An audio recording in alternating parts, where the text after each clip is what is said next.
Thank you for being here. And then let's get this show started. I'm looking at my screen. Ooh-wee. I see you, I see you, I see you. All right, leave me a comment and share, subscribe, all that. Thank you so much for being here, my people. Oh, wow, the camera is disappearing me. Okay, let's bring down the music and let's bring down the music. All right, my people, can you hear me without the music? Thank you, everybody, for being here. Today, we're gonna start in English, and then we're gonna skip the French and go straight into KinyaRwanda because I'm doing another show in French tomorrow with my Congolese people. We're doing a space. I'm now hosting a space on Sundays for Solidarité Congo and Boycott Kagamistan on X Twitter, and it's also being rebroadcast live here on UNI Talk Show. So that's why we're just gonna do English and skip into KinyaRwanda right away. We're not gonna do a show in French unless, of course, we have some French people screaming. So today, serious issue. The issue of Tanzania. Have you guys seen the drama in Tanzania? So we're going to talk about it. There are many layers of the drama in Tanzania. So we're going to talk about all the layers of the drama in Tanzania, or some of the layers anyways. And then we're also going to talk about the alleged involvement of the Kagamistan in Rwanda and Uganda.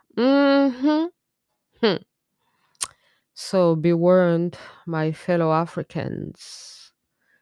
And then that's it, And then I'll take your questions and your comments. And then the show will go on in KinyaRwanda. Thank you. Hope Future. Thank you so much for being here. Okay, so I'm being heard properly.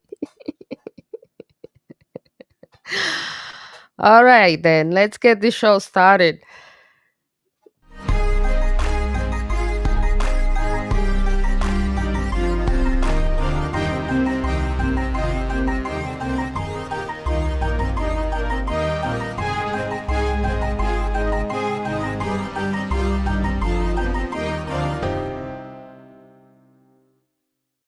My people, thank you for being here. Hope Future saying this topic is interesting. I've been told, even by a producer, like, do a show about Tanzania and you've been quiet, you've been silent. What's going on? I've been observing the situation. I've been observing the situation in Tanzania, and first and foremost, my condolences to all the people in Tanzania who lost their loved ones uh, because somebody in power simply wants to be in power, and they're willing to shed blood in order to have that power. So Tanzania, first of all, the current president in Tanzania, how did they become president? Lest we forget that she became president because the former president had died. The former president was the one who had selected her as vice president, or the number two anyways, the person who would replace the president in case something happened to the president. Now, This president that died in order for her to become president is who? Is President Magufuli. And President Magufuli was one of the very few leaders out here on the planet, on the whole planet, who was among the first to suspect that the entire world was being lied to, with the whole, you know, hmm the stuff that we can't even talk about. Huh? President Magufuli of Tanzania was the first one to suspect a global scam, and he is the president who took those tests and gave it to papayas and goats and cows. And then he sent back the test, and they are like, "Oh yeah, your tests have this now. You have this. You have it. So now you have to be injected. You need to protect the whole country. This and that. You know." And the President Magufuli was like, it's a scam. He called it out, and he refused to submit his country. He refused to close down and to follow the stuff that was happening. And so shortly after a while, he mysteriously died. Mhm. He mysteriously dies, and then so this lady comes into power. And now this lady comes into power mysteriously. She's already on the list of suspects, because anytime there's a change, anytime there's a death, you are there. The idea is to be wondering who benefits from the Magufuli's death. So, anyways, she was on the list of suspects among other people on the list of suspects as to why and how and the president would mysteriously die. But anyways, there are many allegations. So she comes into power, and when it's time to get a real mandate from the people to get elections, already even before going into the elections, there's already problems in the country. The opposition has been jailed. One of the main figure of the opposition is a man named Tindulusu. I don't know if I'm saying the name right, but we can check it later on X. Tindulisu. And so that's one of the main opposition people in Tanzania. And I think the opposition was trying to get reforms before they even have elections. But the people in power, they insist they hold elections anyways. And then there's like a dozen of unknown people on the ballot. Plus, of course, the main candidate on the ballot is the president, the lady who came into power after Magufuli mysteriously died. And so there was drama for the elections. Tanzanians, it seemed as if Tanzanians were not having it, you know. And I think what has happened in Tanzania is actually what most Rwandans usually fear that would happen in Rwanda if they were ever to refuse to go and vote for Kagame, the Kagamistan in Rwanda. The Kagamistan in Rwanda holds elections. It appears as if Tanzania, the lady in power, has actually copied a little bit of the Kagamistan script. The idea of jailing the opposition. Even the lady who is the main opposition in Rwanda right now, Victoire Ingabire, hashtag free Victoire Ingabire, she's in jail. When the Kagamistan is trying to run for office, he makes sure that all the credible major opposition is in exile, is in prison, or is dead.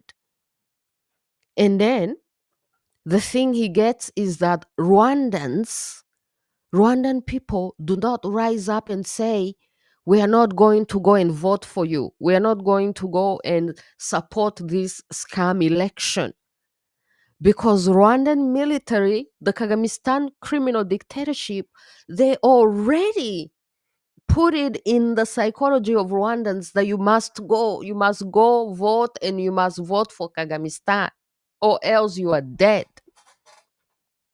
So what has happened in Tanzania is actually what Rwandans fear most. And to me, it is actually a sign of bravery that we have never seen in Rwanda, for a people to say, we're not going to participate in the scam elections. We are rather going to protest the elections. So this is what appears to have happened in Tanzania, that the people are like, we're not playing along. We are not Rwandans. We are not going to participate in scam elections. We are going to march and actually show our discontent, our dissent peacefully. And we are going to show the politicians that no, we are free people and we have the right to choose our own leaders. You cannot impose yourself upon us. You have no legitimacy, no real people's mandate. Now, it appears as if the Tanzanian lady president, who came into power mysteriously because Magufuli died mysteriously, was prepared for this scenario. It's as if the people in power already knew that the Tanzanian people were not happy with them, and they were ready. Because when she was campaigning, she was the only person. All the posters in the whole country were just one candidate. Only her, everywhere. Spending the people's money to ask the people for the vote. And then the people are like, we're not participating. And then the people come out to protest the vote. So it appears that they were ready for that. They already knew that the people don't like them. They already knew that the people may come out and protest them. So, and this is where Rwanda, Uganda intelligence comes into play. Allegedly, that she was already plotting with the Kagamistan and Uganda. Muhoozi been posting about it, praising her. And so allegedly that they sent some people in the to infiltrate the Tanzanian military, because some of the military in Tanzania are not actually supporting her, because the Tanzanian military is the kind of military which is more on the liberation side, huh? Not on the kind of military that goes out to kill its own people. So she already knew that some of her orders may be disrespected by her own police, her own military, her own security system. And so she brought in the Uganda and the Kagamistan, so that in case her own people do not obey her in killing the Tanzanians, that then her operatives would do it. Kill people because they protested, or because they did not vote, or because they showed that they don't like her. This is what Rwandans fear most. They can't go out to protest, because if they go out to protest, the military, the Rwandan, the Kagamistan military, is used to killing people. It's an army which came into power by causing a genocide, by participating in the genocide, by killing innocent, unarmed populations. It's the kind of army that goes to Congo and kills entire populations, rapes women, plunders, comes back to Rwanda and broadcasts itself as a professional army. That's the kind of army that the Kagamistan has. So if you are a dictator and you want to kill your own people, who do you hire? It's been hired in Mozambique by the French. It's been hired in other places. You can do your own research. Everybody knows about the criminal killing machine army of the Kagamistan in Rwanda, which was trained in Uganda. Rwanda, Uganda, Museveni is the one who put Kagame into power. So they still collaborate no matter what happens, even if sometimes they fight, but they still collaborate. So, allegedly, that some elements of the Kagamistan and Uganda were part of the police and the army and the security people in Tanzania who killed people in Tanzania. Of course, there are Tanzanians, obviously, but the infiltration, the few agents that were brought in by the people in power to keep power. And then what they do, they go in the media and they accuse the protesters of being the ones who have come from outside.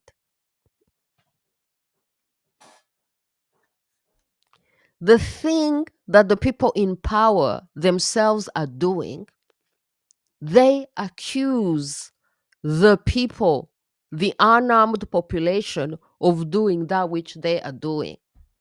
And of course, they send some of their agents into the protest. Sometimes they send their agents into the protest to confuse people, like they do in other protests, like they have done in Kenya when the Gen Z rise up.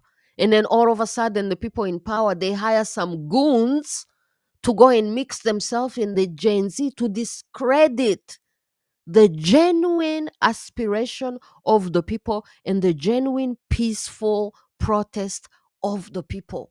So they're operating on both sides for maximum chaos, maximum confusion, and within the chaos and the confusion, so that they may impose themselves and stay in power, while going in the media accusing the innocent people of being the ones who are paid or who have come from outside, when they are the ones who have hired people, who have brought in some people from the outside to help them massacre their own people.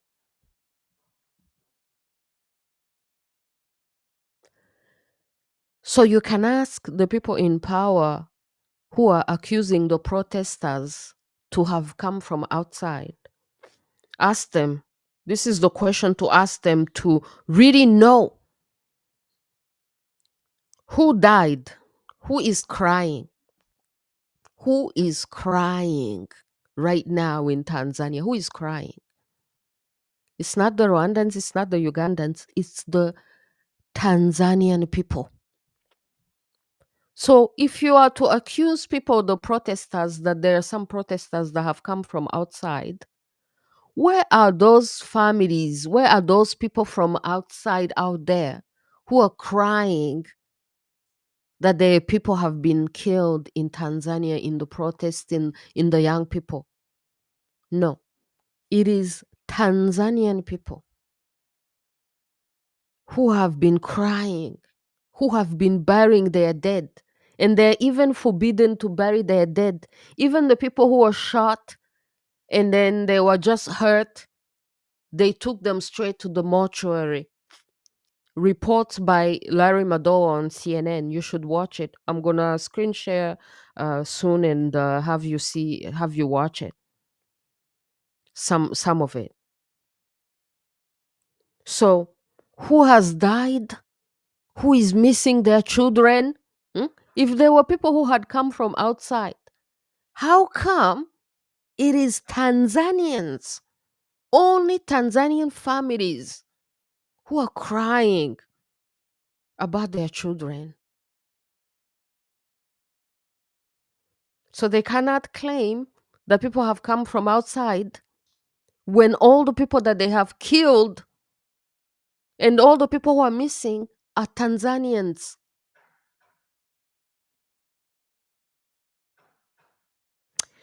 And then to add insult to injury, when the president went in, she brought her own family members into the government.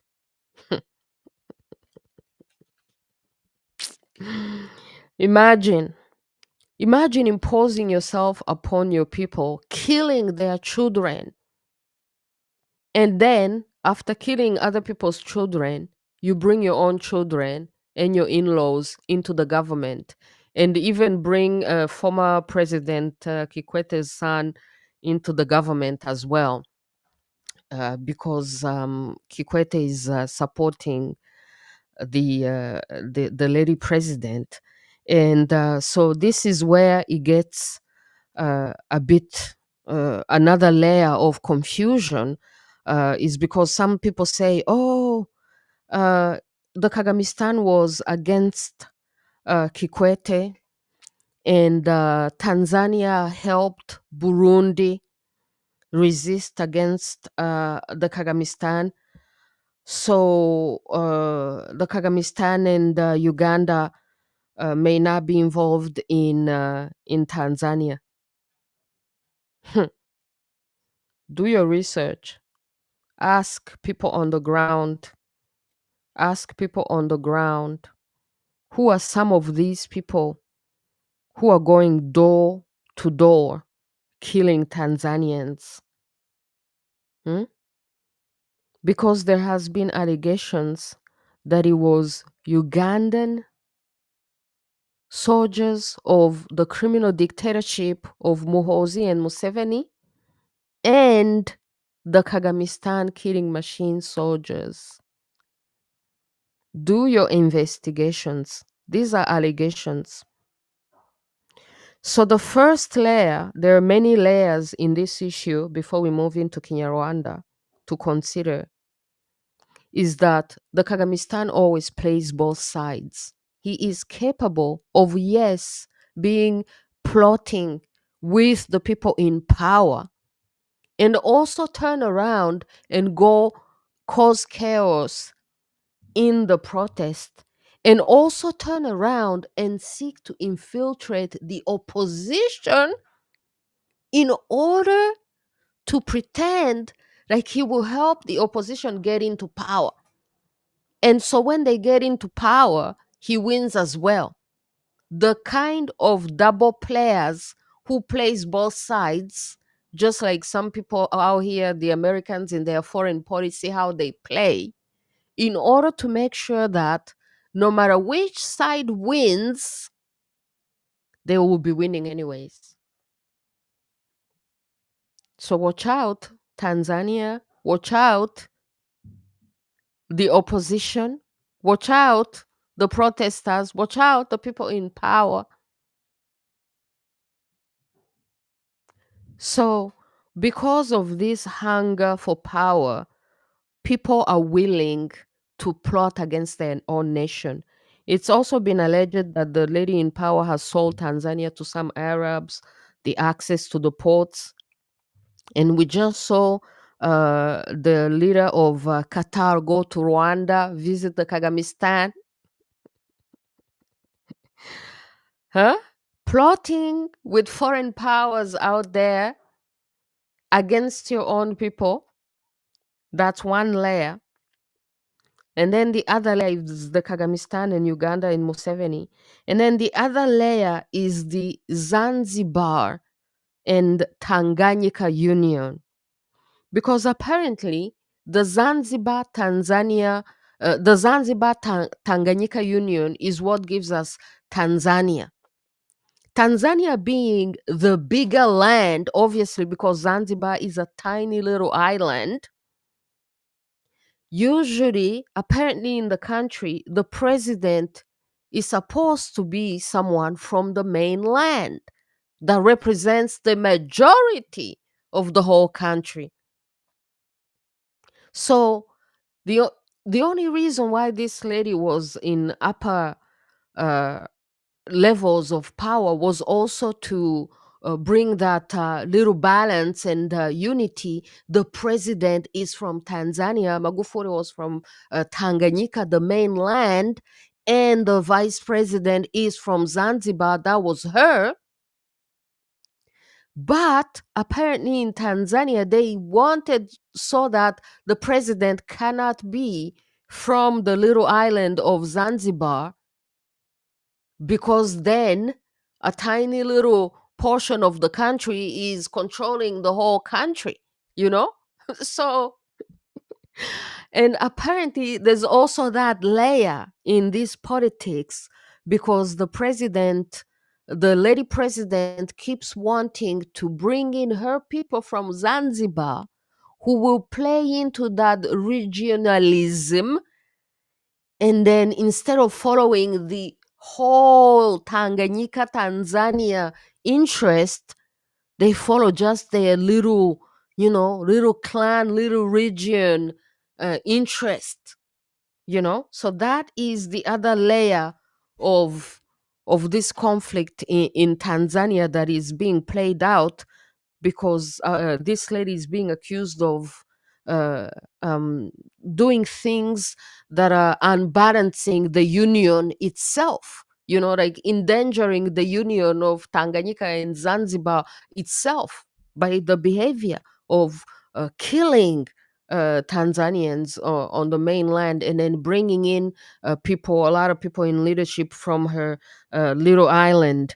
And then the other layer, which is also important, is the religious layer. Now, as you see, she be wearing a hijab, so she's part of Islam, which could explain why she would go and plot with the Arabs, even though the Arabs actually were very horrible to Tanzania and to the entire East African coast.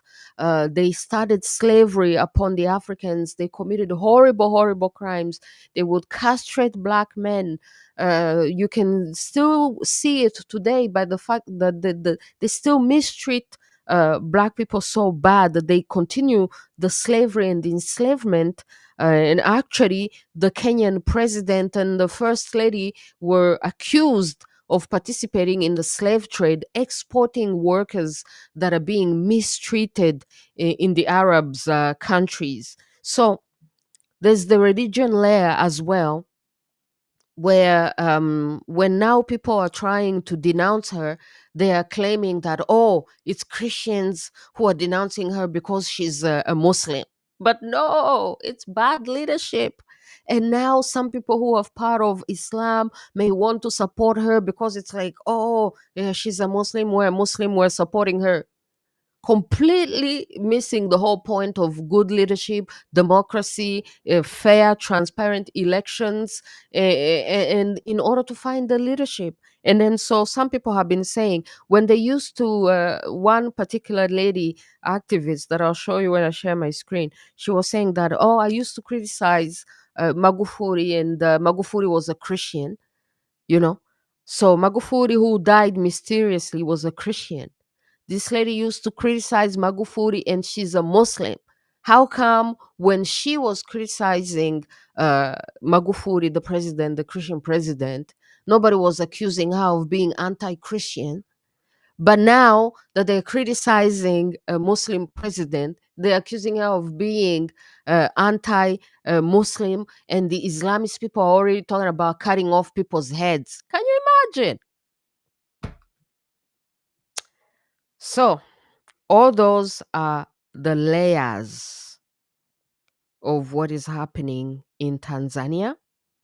Everybody, I encourage you to investigate. And the critical threat is that Tanzania becomes colonized and enslaved again under dictatorship, religious dictatorship, criminal dictatorship that kills its own people in order to stay in power, that is supported by the next door criminal dictatorships of Rwanda, Uganda, and even Kenya. The Kenyan president, who is so contested, is planning to do the same thing when he comes up for re-election.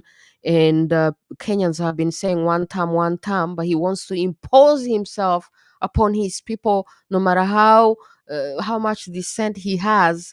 There's many allegations that he may be planning to do the same scenario. Hire these people from Uganda and the Kagamistan in Rwanda who will come in Kenya and kill Kenyans, because maybe the Kenyan army may not want to do that, and then also go in the media and accuse some foreign interest to have infiltrated this and this and that, when they're the ones who are hiring the goons to go and infiltrate the protesters to cause maximum chaos, stay in power, dictatorship. So we are seeing this dictatorship. East Africa now is a community of dictatorships, dictatorships that are disliked by their own country, but they are there to help destroy their own country, destroy their own people, steal from their own people, and in the end, they will also be eliminated. But the stealing that they have put in place will serve those that they have stolen for,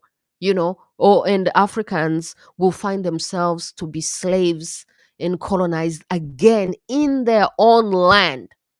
So we are facing a crisis of freedom, because the Kenyan president has been setting off his own people.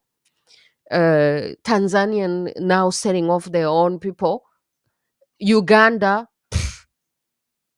Rwanda, Uganda and Rwanda plotting against Congo, selling Congo. Over 10 million lives have been lost in Congo because Rwanda plots against Rwandans, against Congo, and sells the Congolese to the international predators, whether it be the Arabs, whether it be the Europeans, whether it be the Americans.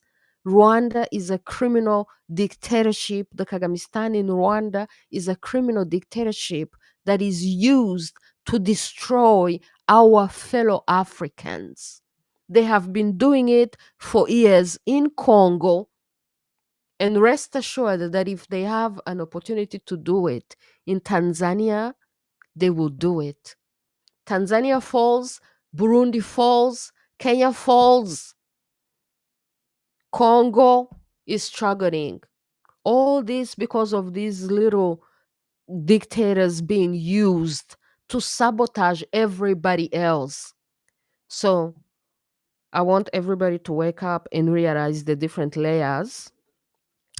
And if these dictators can be united among themselves and collaborate among themselves to oppress their own people, then even we, the people of East Africa, the Great Lakes region, I'm from Rwanda, but I identify as Kenyan. I got the Kenyan bracelet.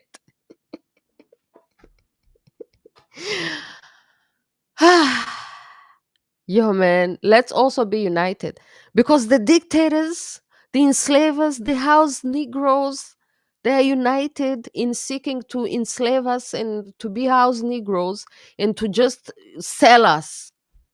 Kenya, Tanzania, Uganda, Rwanda, Congo, my people. So even we, the people, on a people's level, we definitely need to be united. So thank you. Thank you to all the people who are exposing the criminal dictatorships, no matter where they will be. And the same way that even the criminal dictatorships are collaborating in order to keep themselves in power. Museveni talking about ocean access. He's already in Tanzania. Why is he even talking to Kenya about ocean access when he's already in Tanzania? Why can't he use the Tanzanian access? Because they want to format a fake crisis between Kenya and Uganda. And then when they fake that fake crisis, then the Kenyan leadership will make it as an excuse to impose himself upon his own people again. Huh? All they have to do is eliminate the artificial border and say, okay, Uganda, you don't have to have a border the same way that it happens in Europe. There's a Kenyan activist who wrote about it this week. Same way there's no border between all these European countries. All you need to do is take out one border and be like, okay, no border between Kenya and Uganda, so you can easily now access the ocean or go through Tanzania. But no, they want to format some fake crisis. So, my people, that is my view analysis on the situation, on what is happening in Tanzania. Let me know. Let me know what is that? Oops. Okay, yeah. Um, that is. I was trying to go on X. I was trying to go on X and show you some of what I'm talking about now. So, some of what I'm talking about, starting from the Tanzanian activist Maria Sarungi Tsehai. You know, she is someone who has been posting heavily about Tanzania, and someone who is opposed to the Tanzanian bloody rule of the lady dressed in the hijab president. So she was posting that there's an issue in the Tanzanian army, and she is saying that after more information is coming to light about Samia's shoot to kill order. Remember how she has called for an investigation? She's calling an investigation. Oh, yeah, I'm going to investigate myself. After claiming that there are foreign people who are protesting. So if you know that your country has been infiltrated, why do you even insist on holding elections? Do you have to have elections? You can say, oh, there's a security threat. If there's a real security threat, and it's not really you inventing security threats to prevent people from uh, choosing their own leaders that they want, you know, if there's a serious security threat and you know it, shouldn't you know it before the elections? And then shouldn't you say, actually, there's a security threat, so we can't have it as it is? But no, you're gonna have it the way you want it, and then claim this and that. So, um more information is coming to light about Samir's shoot to kill order that has led to the massacre of thousands, including family members of soldiers. The situation is tense. In an attempt to create the illusion of confidence, she went to Monduli Military Academy today, but the place was swarming with PSU, Presidential Security Unit operatives, who were even watching generals like hawks. Most Presidential Security Unit officers are reportedly from Zanzibar. The photos are raising more questions as the CDF Mkunda is only seen in one photo, sitting rigidly expressionless next to her. This is, of course, not projecting confidence. So, the stuff that we were talking about, the crisis in the Tanzanian army, because she brought in her own collaborators to kill her own people. Hmm. This is a Liberal MP in Canada who has been caught wasting taxpayers' money, spending $175,000 in just 9 days. That's like almost 20K per day. And so this Liberal MP is actually known in the Rwandan community. I've even done a video before exposing how she be collaborating with the criminal dictatorship of the Kagamistan. When they come to Canada for the events, she's like their person. Imagine you're an MP in Canada, and then you're like the favorite person of a criminal dictatorship at the heart of Africa, which is killing, plundering, raping in Congo. Over 10 million people have been killed by the Kagamistan in Rwanda, in Congo, So Jean-Paul Turayishimiye, which also used to work for the Kagamistan, is posting about her, saying that her loyalty, is with Kagame, the Kagamistan, not Canada. He's posting that she is Kagame's ambassador to Canadian Parliament, informal. We will find out whether the money might have been sent to help M23 and Red Tabara. These are terrorist organizations that are killing, plundering, raping in Congo. This is a serious, serious allegation. So I hope Canadian people are investigating. Yeah. So this is again the lady Maria Sarungi Tsehai posting about this lady who has been calling people to protest and boycott tourism in Tanzania, especially Zanzibar. I'm one of those people who have been to Tanzania and Zanzibar to vacation, so because of all these human rights violations, calling for people not to go and be tourists in Tanzania, because the dictatorship in Tanzania is relying on tourist money to keep oppressing their own people. Again, Tanzanian people have been really showing bravery, because what they have done is what Rwandans have been incapable of doing, rising up and protesting and clearly telling the dictatorship in power that no, we don't want you. We want real elections. We want real elections, transparent elections with real people. We don't want you.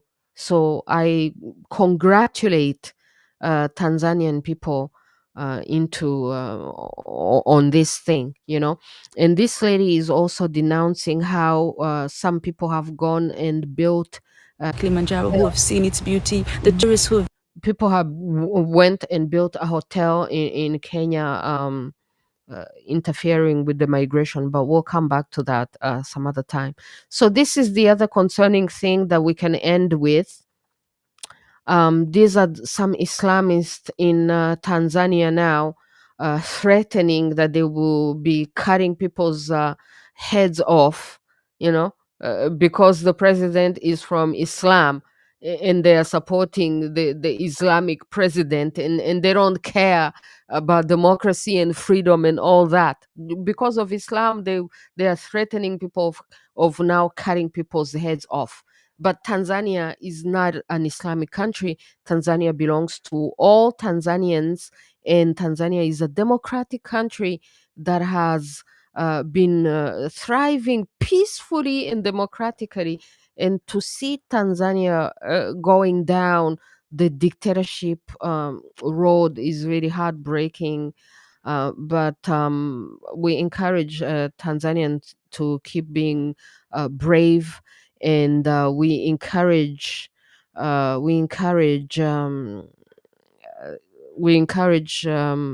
everybody to open your eyes and do your own investigations and find out what is happening. And we pray for all the families, and we pray for the truth to be exposed. So that's all I'm gonna say about the issue. Let's move into KinyaRwanda and keep discussing it, my people. Thank you very much for being here, and then we'll come back next week. If you have anything to say, let me know. So what has happened in Tanzania is what most Rwanda fears that would happen in Rwanda if Rwandans actually rose up and refused to vote for the criminal dictatorship of the Kagamistan. Tanzanian people are so brave to rise anyways, while Rwandans remain slaves in silence, because they precisely fear that if ever they were to protest, then the Kagamistan would send its army door by door to kill people. Tanzania, the Tanzanian leadership, they sent people door by door to kill people. So even though they may have been infiltrated, but they were infiltrated from the inside, they purposely used the infiltration. The main leaders responsible is the top leadership of Tanzania. It's the one which should be investigated. It's not the one which is going to investigate itself. For the sake of remaining in power, to plot with a foreign nation to kill your own people to remain in power. The same foreign nation that will take advantage of the situation, cause chaos, and topple your own government anyways. Plot with the opposition and topple your own government anyways. Plot with anybody that hates you and topple your own government anyways. So you are self-destructive. You're self-destroying yourself for the sake of power. Power that you will never even be able to keep, because at the end of the day, we're all humans and we all die. So, my condolences to all the people who lost their own people in this madness. And I wanted to show you some of the CNN report by Larry Madowo, but you can go on his page and discover it. It's pretty bad, it's pretty bad. So this is some of it.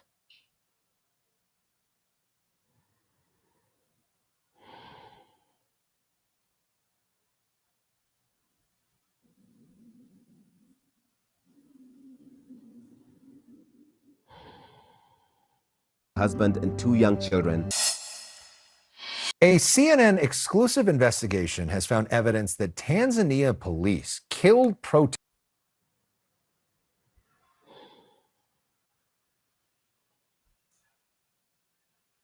Tanzania, bloody scenes across the country. The streets have become a hunting ground.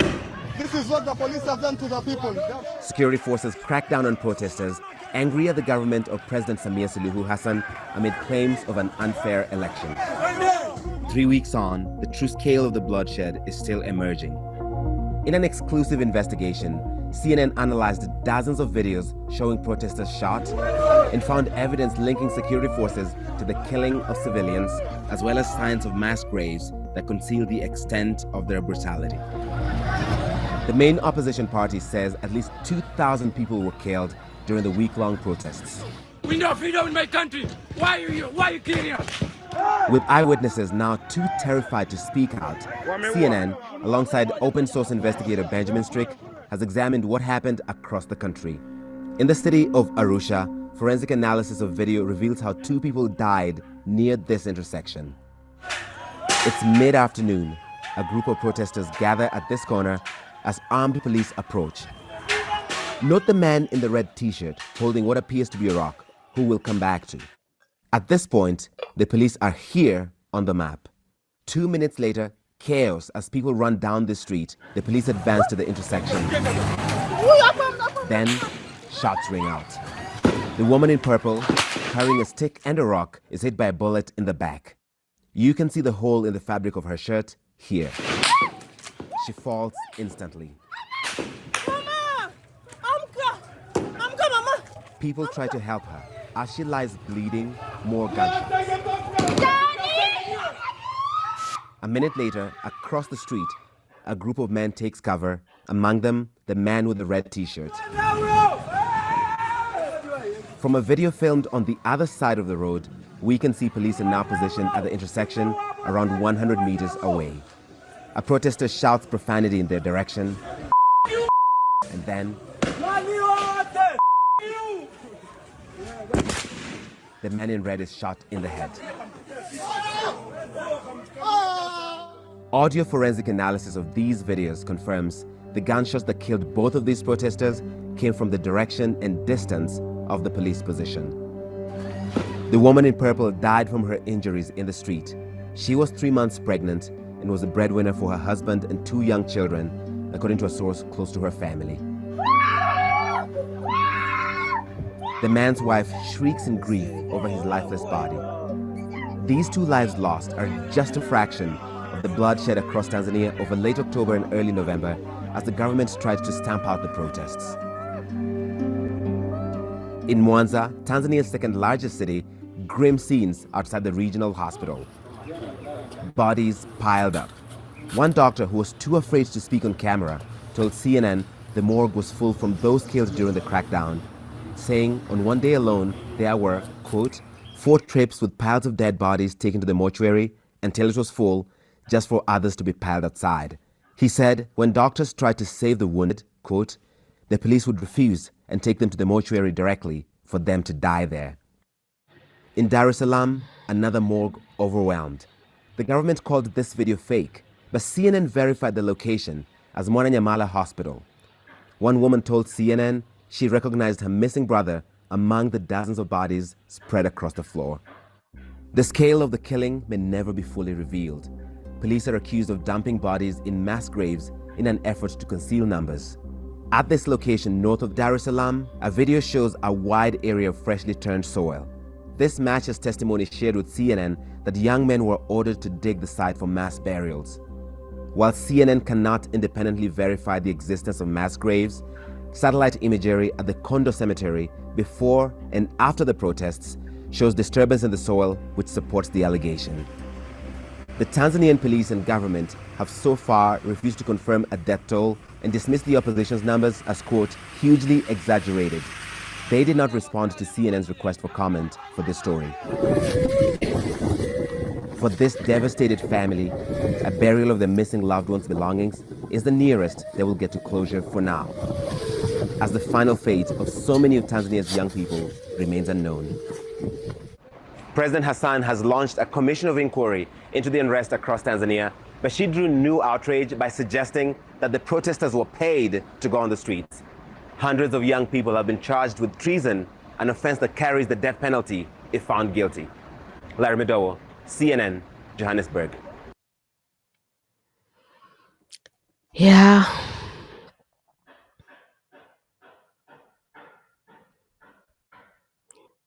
Yeah. Killing Africa's future for the sake of remaining in power.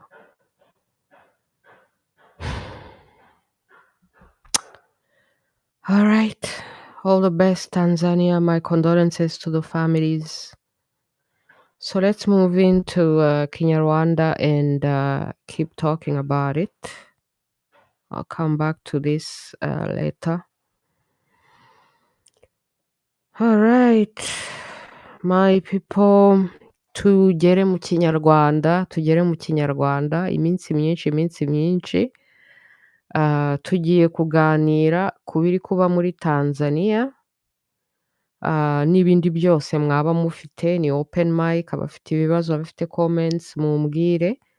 Hanyuma rero natangiye gukora space mu gifaransa ku cyumweru, space donc y'ububanyi n'amahanga, yitwa Solidarité Congo na Boycott Kagamistan. Urumva se? Rero my people, tuvuye kuri video ikomeye cyane ya CNN bakoze ku byayo muri Tanzania, tumaze